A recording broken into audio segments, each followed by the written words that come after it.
I'm floating through the air. The pain I felt is paid for, all is said and done. Oh, I am restricted, fixed upon the web. I need to kick the habit that my mind is breathing in. Break out, I've got to see. Spent all my life holding all of it closely. I played it innocent, a feel of discontent. I'm finally facing it all, fearless.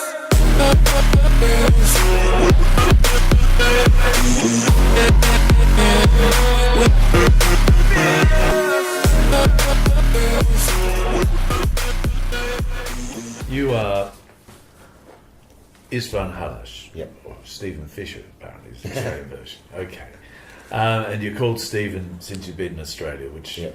and what we're getting tonight is the story of how you came to Australia, because you grew up in Saget. and your family had been from Saget for centuries. Yep. Yeah. That's right. And you're the first of your family ever to leave Hungary.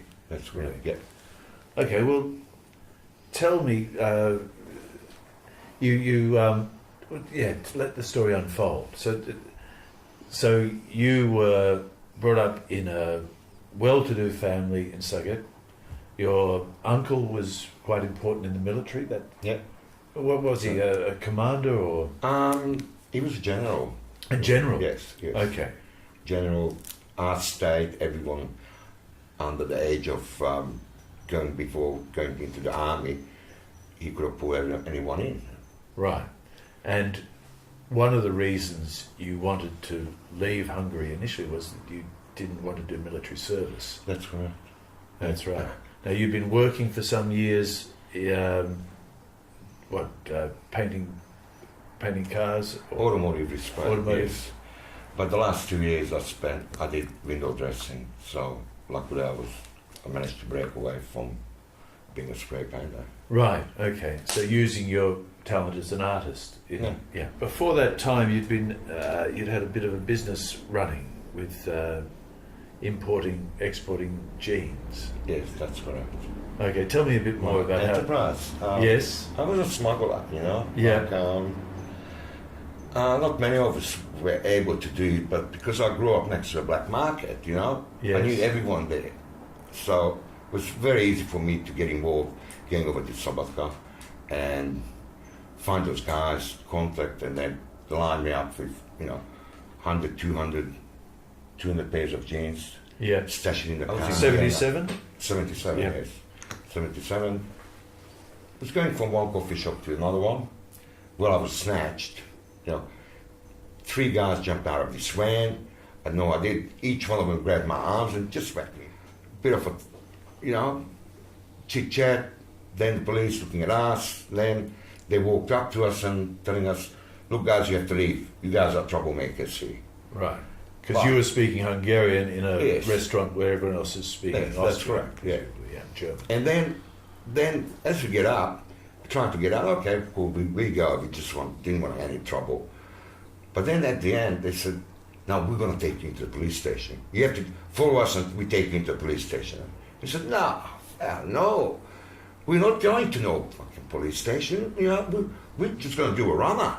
Yeah. 2 of us to the left, 2 of us to the right. And at the end of the street, I did the right turn.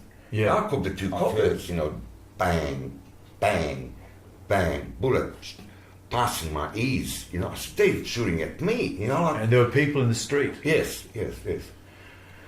And it was an esplanade, people walking, wine festival, going from one wine cellar to another, and just the same as we wanted to do. Yeah. And then I was doing that bit of zigzagging job what I saw in movies, I might be able to duck the bullets. Then one of them hit my feet. Well, at the point, I couldn't walk. I said, I can't run, they're going to get me. So I sit down, and as they caught up with me, they got their bats and they started to hitting me and kicking me until something just got my head really hard at, and they just clonked Somebody out. had informed against Yes, you, presumably. That's Presumably your rivals in the jeans smuggling business who Yes. saw you as a threat to their profits. And they may well have told them you're a spy as well, because that's where you started to get accusations, when they started questioning you about what you were spying on. Yeah. And did they know your uncle was a general at that point? I didn't know what the hell. You couldn't tell what they knew. No. Fair enough. And so you're in the hospital, and then somebody throws a newspaper. This is a day or so later. There's a newspaper with you on the front page. Yes, that's correct. And because it's a big story, as you said, they're just having a wine festival, and suddenly the people are being shot in the streets, being chased. So that was quite the thing. And they kept you in hospital for 2 weeks, until well after you could have left. Now the camp is a large building, a 5-story building. 4 or 5-story building, yes. And the height of the building led to some rather unfortunate circumstances, didn't it? I mean, in terms of people committing suicide, and also some people, an assisted suicide that you witnessed. Yes. Someone was put out in the bed, 4 guys lifted up the bed, put him out. The guy was from Czechoslovakia, being involved in very high rank into political party. Right. And then he was a dirty bastard, He's put a lot of people in jail. And the general population, they find out that this dude is there. Okay. And they said, there's no way we're going to have him here. Yeah. 4 guys went up, put him up on the window. There you go. Yeah. So it was a fairly violent place. Every day, on a daily basis, 2-3 times a day, that you have to leave. You have to leave Europe, otherwise you're going to get killed. So you didn't feel that you could be safe going back to Hungary? No, I didn't even want to get back there. No. Not even there. If they accuse you to doing espionage, then what the hell is going to happen there? Right. They put me away for 20 years. Yeah. They throw away the keys for sure. And it's very hard to prove you're not guilty of espionage. That's correct. So It's like a couple of people, 2-3 people gang up on you, right? You're gone. So then you came to Australia, and what was that like? As sort of having been in Europe, sort of you're talking about how cold it was. You came to Sydney at first, or Yes. and how, for a young man who's only known Hungary and Austria, basically, is the only places you've travelled? Oh, Yugoslavia. And Yugoslavia, but what was Sydney like to you then? It was like blessing, just like miracle. I got all these assholes behind me, so far away from me, and I could at least live a proper life here. Yeah. And as a painter, what did you go back to your? No. I went to studying the Lango at Sydney Uni, and then there was an art school there. Yes. And I played water polo to them. Yes. And then art became my life. I studied portraits painting, and that's all developed into different stages of surrealism and Did you write letters to them, or explain? But you couldn't mention. You felt you could not mention the incident. No. I just told them, look, I'm studying the language. I don't want to have an interpreter always running up with me, going here and there, and I want to be out on my own, I'm studying the Lango, I'm studying art, and I'm playing water polo. Yeah. And I'm not working, Yeah. So is it almost you're almost just pretending it didn't happen?